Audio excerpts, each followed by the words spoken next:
Middle ఈస్ట్లో రాజు ఎవరు? Saudi Arabia ఏమంటది, మెక్కా మదీనా నా దగ్గర ఉంది కాబట్టి ఇస్లామిక్ వరల్డ్కి రాజుని నేను. టర్కీ ఏమంటాడు, ఈ గతం నువ్వు చూసుకుంటే, హిస్టరీ చూసుకుంటే ఓటోమన్ ఎంపైర్ టర్కీ నుంచే మొదలైంది. అంటే స్టార్టింగ్ పాయింట్ అనుకోండి. So Turkey was the epicentre of Islamic rule. So నేను రాజు నువ్వు కాదు అంట. సో ఈ బ్యాలెన్స్ ఆఫ్ పవర్లో వచ్చిన ఘర్షణలో Turkey wants to dominate the Middle East sir. అక్కడ టర్కీకి న్యూక్లియర్ పవర్ అవడం చాలా అవసరం sir. So that is the reason why టర్కీకి పాకిస్తాన్ ఎంతో అవసరం. అచ్చా, మనం సపోర్ట్ చేయలేమా న్యూక్లియర్? ఒకవేళ నిజంగా మనతో మైత్రి ఉంటే అసలు మనం ఎందుకు చేయాలి సార్? ఓకే, అది మన న్యూక్లియర్ వెపన్ కదా, వాడికి ఎందుకు ఇవ్వాలి మనం? అసలు మరి పాకిస్తాన్ ఎందుకు ఇస్తాడు? వాడికి అవసరం ఉంది కాబట్టి, అంటే వాడికి డబ్బులు తెచ్చుకుంటాడు కాబట్టి. మనకు డబ్బులు అవసరం లేదు కదా సార్. అచ్చా, మనకు అడుక్కునే అలవాటు లేదు సార్. పాకిస్తాన్కు ఉన్నట్టు అడుక్కునే అలవాటు భారతదేశానికి లేదు. మీకు హిస్టరీ తెలిస్తే కనుక 1991లో మనం ఐఎంఎఫ్లో బెయిల్అవుట్ ప్యాకేజ్ తీసుకున్నాం సార్. 78 years ఆఫ్ ఇండిపెండెంట్ హిస్టరీలో ఒక్కసారి తీసుకున్నాం సార్. ఆ ఒక్కసారి కూడా మనం in fact prime minister Manmohan Singh గారు కానీ రంగరాజన్ సార్ కానీ వాళ్ళ ఆటోబయోగ్రఫీస్లో రాశారు. మనం దాన్ని కూడా ఒక సిగ్గుచేట్లా భావించాం. అంటే యాజ్ ఎ దేశం మనం అడుక్కోవాల్సి వస్తుంది, ఈ పరిస్థితి మళ్ళీ రాకూడదు అని ఒక శపథం తీసుకొని మనం ఎల్పిజి రిఫార్మ్స్ తీసుకొచ్చాం సార్. మనకి ఇచ్చిన గడువు ముందే ఆ లోన్ తిరిగి ఇచ్చేసాం సార్. ఐఎంఎఫ్ దగ్గర తీసుకున్నాం సార్. ఐఎంఎఫ్ దగ్గర, ఇంటర్నేషనల్ మానిటరీ ఫండ్ దగ్గర ఆ డబ్బు తీసుకున్నది తిరిగి ఇచ్చేయడమే కాకుండా టైంకి ముందే తిరిగి ఇచ్చేసాం. అదే కాకుండా ఇప్పుడు ఇండియా ఐఎంఎఫ్కి డబ్బులు ఇస్తుంది, ఇంకెవరికైనా కావాలంటే నువ్వు ఇచ్చుకో. ఇలాంటి చెయ్యి ఇలాగైంది సార్. ఎందుకయింది? ఒక ఆలోచన, పాజిటివ్ ఆలోచన, నేను ఇంకోసారి పరిస్థితి చూడకూడదు సార్. ఈరోజు నా దగ్గర ఫారెక్స్ రిజర్వ్స్ $660 billion ఉన్నాయి సార్. పాకిస్తాన్ దగ్గర $12 billion ఉన్నాయి సార్. వాడు నా మీద పోటీకి వస్తాడేంటి సార్? 60 times ఎక్కువ. మనం అసలు పోటీ ఎక్కడుంది సార్? సో ఇదంతా సార్ మీరు, నేను కొంచెం హిస్టరీలో బీసీలో తీసుకెళ్ళిపోతాను సార్. అర్థశాస్త్ర అని ఒక బుక్ రాశారు సార్, చాణక్య కౌటిల్య గారు ఒక బుక్ రాశారు అర్థశాస్త్రలో. He talks about saptanga theory sir. Saptanga theory అంటే ఎనీ స్టేట్కి 7 అంగాలు ఉంటాయి. స్వామి అంటే రాజు, అమాత్య మినిస్టర్స్, జనపాద టెరిటరీ, దుర్గ ఫోర్ట్, కోశ ట్రెజరీ, దండ ఆర్మీ. ఆర్మీ తర్వాత పెట్టాడు మిత్ర అలై పార్ట్నర్. ఆర్మీకి ముందు కోశ పెట్టాడు సార్. అండ్ చాలా క్లియర్గా రాశాడు, నీ ఆర్మీ స్ట్రాంగ్గా ఉండాలి అంటే ముందు నీ డబ్బు బలం స్ట్రాంగ్గా ఉండాలి. ఆర్థికంగా ఉంటేనే కదా సార్ ఆర్మీ స్ట్రాంగ్గా ఉండేది. India follows the saptanga theory in letter and spirit. ఇది పాకిస్తాన్ వాళ్ళకి అర్థం కాదు సార్. వీళ్ళు ఆర్మీ అంటారు, ఆర్థికంగా శూన్యం సార్. ఆర్థికంగా పాకిస్తాన్ ఈరోజు శూన్యం. డబ్బులు ఎవరన్నా మన కటోరాలో వేస్తే తినే పరిస్థితి వాళ్ళది. మనం ఇస్తున్నాము, వాడు తీసుకుంటున్నాడు సార్. అంటే చూడండి, అదే 1947లో నేను పుట్టాను, అదే 1947లో నువ్వు పుట్టావు. సో నేను అదే చెప్తున్నాను సార్, ఇండియాకి చైనాతో కానీ పాకిస్తాన్తో కానీ అమెరికాతో కానీ ఎవరితో కాంపిటీషన్ లేదు సార్. మనతోనే కాంపిటీషన్. నేను ఈరోజు ఎలా ఉన్నాను, రేపు ఇలా ఉండకూడదు. మీరు వరల్డ్ బ్యాంక్ది రీసెంట్గా ఒక రిపోర్ట్ వచ్చింది సార్. ఆ రిపోర్ట్ ప్రకారంగా చూడండి సార్, ఎంత పెద్ద అచీవ్మెంటో. మనం ఇండియన్ ఎకానమీ $4.19 trillion ఎదిగినప్పుడు ఖచ్చితంగా భారతదేశంలో ఉన్న పేదరికం కూడా నిర్మూలన జరగాలి అని అంటారు. అవును సార్. నిజంగానే ఇప్పుడు ఒక వరల్డ్ బ్యాంక్ రిపోర్ట్ వచ్చిన దాని ప్రకారంగా చూసినట్లయితే 27,000 crores కుటుంబాలు పేదరికం నుంచి బయటికి వచ్చాయి అని అంటున్నారు. లేదా అప్పట్లో 27% ఉన్న పేదరికం ఈరోజు 5%కి తగ్గింది. అంటే అంతమంది పేద ప్రజలు బయటికి వచ్చారు అని అంటున్నారు.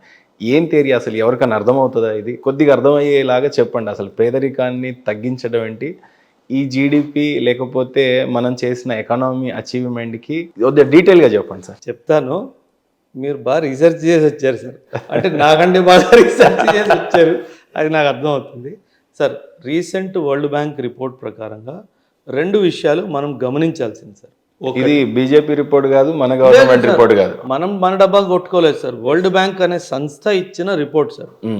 గత 10 సంవత్సరాల్లో భారతదేశంలో 27 కోట్ల మంది పావర్టీ నుంచి బయటకు వచ్చారు అని చెప్పి. ఇది one of the greatest achievement sir. మనం ఎందుకు దీని గురించి మాట్లాడుకోవట్లేదు నాకు అర్థం కావట్లేదు. మీరు అన్నట్టుగా ఆర్సీబీ గెలిచింది దాని మీద మాట్లాడుతున్నాము, రోడ్ షోస్ జరుగుతున్నాయి, కానీ దీని మీద రోడ్ షో ఎందుకు జరగట్లేదు నాకు అర్థం కావట్లేదు సార్.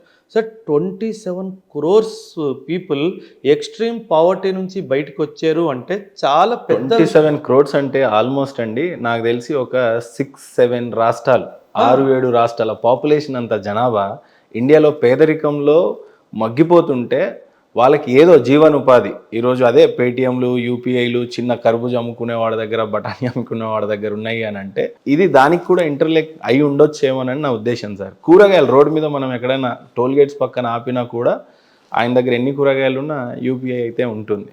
అలా బయటికి వచ్చిందే. మరి ఈ పేదరికం నుంచి బయటికి రావటం అంటే ఏంటి? అంతకుముందు తినడానికి లేదని అర్థం చేసుకోవాలి. ఎలా సార్ దీన్ని? సార్ దీని క్యాలిక్యులేషన్ వరల్డ్ బ్యాంక్ ఒక క్యాలిక్యులేషన్ వాడుతుంది సార్. ఓవరాల్గా ఇది ఏం చేస్తుందంటే బాటంలో ఉన్న 26-28 కంట్రీస్ యావరేజ్ ఎక్స్పెండిచర్ తీస్తుంది సార్. ఓకే. దీన్ని మనము మన ఇండియా వరల్డ్ బ్యాంక్ క్లాసిఫికేషన్లో లోవర్ మిడిల్ ఇన్కమ్ కంట్రీస్లో వస్తుంది సార్. ఈ లోవర్ మిడిల్ ఇన్కమ్ కంట్రీస్లో ఎవరైతే రోజుకి $3.65ని మనం ఇండియన్ రూపీస్లో కన్వర్ట్ చేసుకొని ఎవరైతే ఇంతగానం సంపాదిస్తున్నారో ఎవ్రీడే మినిమం 400-500 రూపాయలు అనుకోండి సార్. దీనికి పైన ఉన్న వాళ్ళు అబౌవ్ ది పావర్టీ లైన్, దీనికి కింద ఉన్న వాళ్ళు బిలో ది పావర్టీ లైన్. ఈ రిపోర్ట్ ప్రకారంగా మీరు అన్నట్టుగానే ప్రస్తుతం ఇండియాలో ఓన్లీ 5.3% జనాభా మాత్రమే ఈ కేటగిరీలో ఉంది, కింద కేటగిరీలో ఉంది. ఖచ్చితంగా ఏదో ఒక రోజు వీళ్ళందరూ కూడా పైకి రావాలి. ఇదే మన కలెక్టివ్ స్పిరిట్ ఉండాలి సార్. సార్ మనము 1947లో మనకి స్వతంత్రం వచ్చింది అని అంటాం సార్, కానీ నాకు ఇంకొక క్యాలిక్యులేషన్ ఉంది సార్. ఏ రోజైతే ప్రతి ఒక్కడు కడుపు నిండా తిని పడుకుంటాడో ఆ రోజే మనకి నిజమైన స్వాతంత్రం వచ్చింది సార్. అది that has to be the spirit. ఎందుకంటే మనకు ఆ రెస్పాన్సిబిలిటీ ఉంది సార్. మాట్లాడడానికి చాలా ఈజీగా ఉంటుంది, కానీ పూట కూడా గడవకుండా ఉండే ఫ్యామిలీస్ గురించి ఏసీలో కూర్చుంటే మాట్లాడే తెలియదు. నిజంగా మీరు అన్నట్టు అందరూ 3 పూటలు తిని పడుకుంటే దట్స్ ట్రూ ఇండిపెండెన్స్. అదే కదా సార్. ఇప్పుడు నేను అదే చెప్తున్నాను కదా సార్. ఈ నేపథ్యంలో మన కాంపిటీషన్ అసలు లెక్కే లేదు కదా సార్. మనమే కాంపిటీషన్. పాకిస్తాన్లో చాలామంది ఎక్స్ట్రీమ్ పావర్టీలో వెళ్ళిపోయారు ఈ 10 సంవత్సరాల్లో. ఈరోజు ఇదే రిపోర్ట్ ప్రకారంగా 44.5 or 44.6% పాకిస్తాన్ పాపులేషన్ ఎక్స్ట్రీమ్ పావర్టీలో ఉంది. 44 నేను జోక్ చేయట్లేదు. ఇంకేం బతుకులు సార్? 50% మొత్తం కంట్రీ ఇంకా ఇలానే దరిద్రంలో ఉంటే ఇంకేంటి వెళ్ళిపోయింది. That's what. నా పుట్టినరోజు తినడానికి కూడా గడవదు కదా సార్. అప్పుడు అదే కదా వచ్చింది బాధ సార్. పాకిస్తాన్ ఎందుకు ఇండియా మీద అటాక్ చేస్తుంది?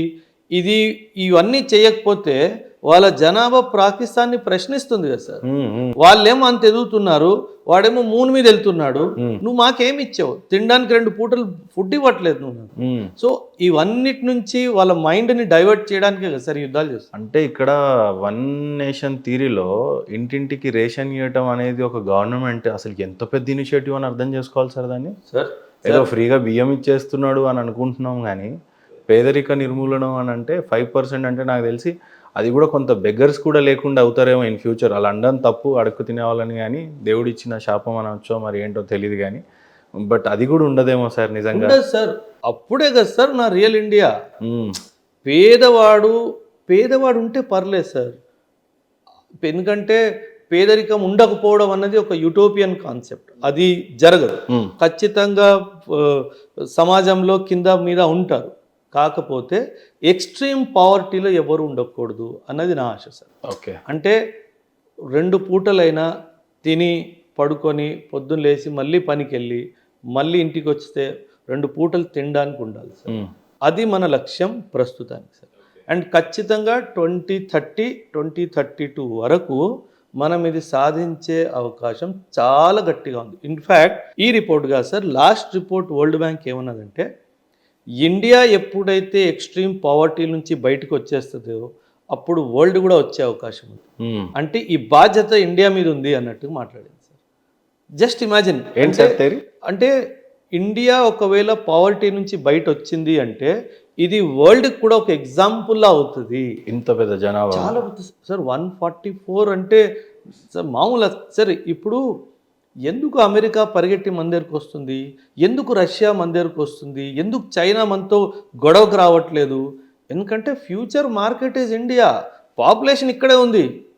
And we are not export economy, we are import economy. మనం ఎక్స్పోర్ట్ చేయము, మనం ఎక్కువ ఎవరైనా మన మీద బిజినెస్ చేసుకోవాల్సిందే. 100 సార్. బిజినెస్ ప్రాస్పెక్ట్స్ వచ్చే 50 సంవత్సరాలు 60 సంవత్సరాలు మాత్రము ఒక రేంజ్లో భూమిలో ఉంటాయి సార్. మీరు కరెక్ట్గా ప్లాన్ చేసుకొని గవర్నమెంట్ ఎలా ఆలోచిస్తుందో మీరు అలా ఆలోచించుకొని ఆ దారిలో ముందుకెళ్తే మాత్రం 100% సక్సెస్ వస్తుంది. కాకపోతే జాగ్రత్తగా ప్లానింగ్ చేసుకొని చేసుకోవాలి. పాపులేషన్ ఎక్కువైపోయిందని బాధపడేది రోజు నుండి పాపులేషన్ ఎక్కువ ఉంది కాబట్టి అదృష్టం అనే రోజుకి వచ్చాం. డెమోగ్రాఫిక్ అది అర్థం అవుతే, డెమోగ్రాఫికల్ ఇవి అర్థం అవుతే నిజంగానే వరం లాగానే భావించవచ్చు మన రిసోర్సెస్ మనకి. ఎకానమీలో డెమోగ్రాఫిక్ డివిడెండ్ అని ఒక కాన్సెప్ట్ ఉంది సార్. ఇప్పుడు మన యావరేజ్ ఎవరైతే ఏజ్ ఉన్నారో వాళ్ళందరూ యూత్. వాళ్ళ యూత్కి స్కిల్ చేస్తే ఖచ్చితంగా దేశం బాగుపడుతుంది సార్. సరే, ఇక మీరు చెప్పిన దాన్ని బట్టి చూస్తుంటే ఇంటెలెక్చువల్స్ కోసం అయితే సరిపోతుందేమో అనుకున్నాను, కానీ ఇంటెలెక్చువల్స్తో మనకు పనిలే. ఎందుకంటే వాడికి ఆల్రెడీ అన్నీ తెలిసి ఉంటాయి. ఇన్ డీటెయిల్గా పోవాలి ఇంకా చాలా. జస్ట్ ఒక 10th క్లాస్ పిల్లోడికి కూడా ఎకానమీ చాలా అవసరం అనే పద్ధతిలో చెప్పారు మీరు. ఇప్పుడు పర్ క్యాపిటా ఇన్కమ్ సార్, ఎకానమీలో బాగా రోల్ ప్లే చేసేది సగటున ఒక పర్సన్ యొక్క ఇన్కమ్. దాన్ని బట్టే ప్రపంచవ్యాప్తంగా దేశం ఏ ర్యాంక్లో ఉందని చెప్తారు. ఉదాహరణకు నేను చెప్పాలి అని అంటే పర్ క్యాపిటా ఇన్కమ్ ఇండియన్స్లో చూస్తే సగటున ఒక వ్యక్తి యొక్క ఇన్కమ్ చూస్తే 2 lakhs అని చెప్తున్నారు మన రూపీలో చెప్పాలంటే. ఇప్పుడు ప్రజెంట్ పర్ క్యాపిటా ఇన్కమ్ కానీ జీడిపి కానీ ఎకానమీ కానీ సూపర్ పవర్గా ఉందైతే యుఎస్ఏ. సో నంబర్ 1 ఉన్న ర్యాంక్లో ఉన్న దేశం యొక్క per capita income 69 lakhs. 2 lakhs ఎక్కడ, 69 lakhs ఎక్కడ? సో ఇందాక మీరు చెప్తున్నట్టు 3rd ఉంటాము. ఆ తర్వాత కాంపిటీషన్ ఎలా అనేది దేశానికే వదిలేయాలి. సో పర్ క్యాపిటా ఇన్కమ్ విషయంలో ఈ రోజున 2 lakhs ఉన్నాం. వెరాస్ తెలంగాణ అయితే గర్వంగా చెప్పుకోవడానికి 3.95 lakhs, ఆల్మోస్ట్ 4 లక్షలు పర్ క్యాపిటా ఇన్కమ్లో ఉన్నాం. అంటే 2nd or 3rd, almost 4th ప్లేస్లో డబుల్ ఉన్నాం, రైట్? సో ఇప్పుడు పర్ క్యాపిటా ఇన్కమ్ ఫస్ట్ ఎకానమీలో ఉన్న యుఎస్తో ఎలా కాంపిటీట్ అవుతుంది, చైనాతో ఎలా అవుతుంది, ఈవెన్ జర్మనీ కూడా ఏం తక్కువ లేదు, ఆల్మోస్ట్ 34 lakhs ఏమో అనుకుంటున్నా. సో కనీసం 3rd పోవడం కూడా కష్టంగానే కనిపించింది. అంత తొందరగా అవ్వదు సార్. ఎందుకంటే పర్ క్యాపిటా ఇన్కమ్ ఎలా క్యాలిక్యులేట్ చేస్తారంటే సింపుల్ సార్, కామన్ మ్యాన్కి అర్థమయ్యేలా చెప్తాను. GDP divided by population. అంతే. మన పాపులేషన్ చాలా పెద్దది కాబట్టి మన జీడిపి ఎంత ఎదిగినా సరే డినామినేటర్ ఫిగర్ కూడా చాలా పెద్దది కాబట్టి రిజల్ట్ చిన్నది వస్తుంది సార్.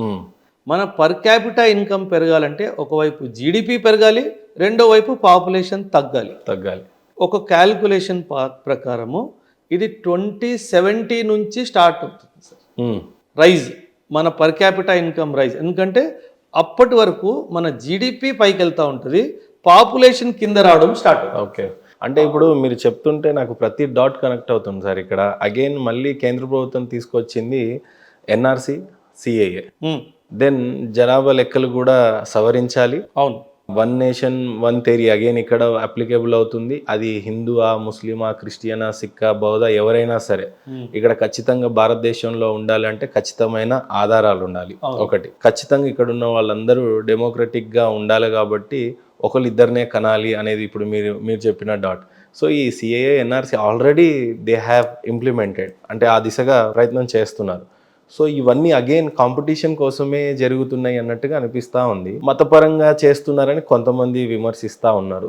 దీన్ని ఏ రకంగా అర్థమయ్యేలా చెప్తారు? Economy, socio cultural 2 tiers of the same vehicle. Yes. ఒకటి ఎకానమీ, ఒకటి సోషియో కల్చరల్. మనం హిస్టారికల్గా మన దేశాన్ని చూసుకుంటే it is driven socio cultural. ఇప్పుడు మనం ఎకానమీని ముందు తోయడానికి ట్రై చేస్తున్నాం. ఈ సోషియో కల్చరల్ ఆస్పెక్ట్స్లో పాపులేషన్ కంట్రోల్ అన్నది కొన్ని రిలీజియస్ బిలీఫ్ సిస్టమ్స్లో లేవు సార్. సో దానివల్ల కాకపోతే అది కూడా మారుతుంది సార్, ట్రస్ట్ మీ. ఎందుకంటే ఎందుకంటే కాస్ట్ ఆఫ్ లివింగ్ పెరిగిపోతున్న కొద్దీ ఎవరైనా సరే 2 కంటే ఎక్కువ కనే ముందు 100 సార్లు ఆలోచిస్తారు సార్. సో ఆ యూసీసీ వస్తుంది కదా సార్ ఓ ఎప్పుడైతే అంటే 27 కల్లా కాస్ట్ ఆఫ్ లివింగ్ పెరిగిద్ది ఇంకా పెరిగిద్ది ఖచ్చితంగా ఆలోచిస్తాడు 100%. ట్రూ 2070 వరకు కాస్ట్ ఆఫ్ లివింగ్ ముందు పైకి వెళ్తుంది అంటే సార్ మీరు ఒక విషయం అర్థం చేసుకోవాలి సార్. మనం ఇప్పుడు ఏ ఫేజ్లో ఉన్నామంటే డెమోగ్రాఫిక్ ట్రాన్సిషన్ అంటారు. ఈ డెమోగ్రాఫిక్ ట్రాన్సిషన్లో మనం పాపులేషన్ ఇంకా ఇలా పెరుగుతూనే ఉంటుంది 2035, 40 వరకు. అక్కడ స్టాప్ వస్తుంది, ఇంకా పడిపోవడం స్టార్ట్ అవుతుంది సార్. ఆ పడిపోతున్నప్పుడు ఖచ్చితంగా మన పర్ క్యాపిటల్ ఇన్కమ్ పెరుగుతుంది. ఎఫర్ట్ చేయలేడు వాడు బయట చేయలేడు సార్. ఖచ్చితంగా. సో ఒకడు 10 మందిని పెంచాలంటే అవ్వచ్చు. కష్టం. ఎందుకంటే పరిస్థితులు అలాగైపోతాయి. Cost of education, cost of health బాగా పెరిగిపోతుంది కాబట్టి ఆటోమేటిక్గా జనాభా కిందికి వస్తుంది సార్. సో 2070, 2080 కల్లా మన పర్ క్యాపిటల్ ఇన్కమ్ పైకి వెళ్ళడం స్టార్ట్ అవుతుంది సార్. ఓకే. సో ఇక్కడ పర్ క్యాపిటల్ ఇన్కమ్ పెంచాలి ఉద్దేశం కాదు సార్. ఇక్కడ క్వాలిటీ ఆఫ్ లైఫ్ని ఇంప్రూవ్ చేయాలి అన్నది ఉద్దేశం. క్వాలిటీ ఆఫ్ లైఫ్ని ఇంప్రూవ్ చేయాలి సార్. మనం గవర్నమెంట్ గురించి మాట్లాడుకుంటే కనుక 2 విషయాల్లో మాత్రం నేను ఖచ్చితంగా గవర్నమెంట్ తప్పు పట్టుకుంటాను సార్. ఒకటి ఎడ్యుకేషన్, ఒకటి హెల్త్. ఇది గవర్నమెంట్ రెస్పాన్సిబిలిటీ బాగా తీసుకోవాలి సార్. ఎందుకంటే ఒక కామన్ నార్మల్ మిడిల్ క్లాస్ ఫ్యామిలీకి ఈ 2 అతిపెద్ద బరువులు సార్.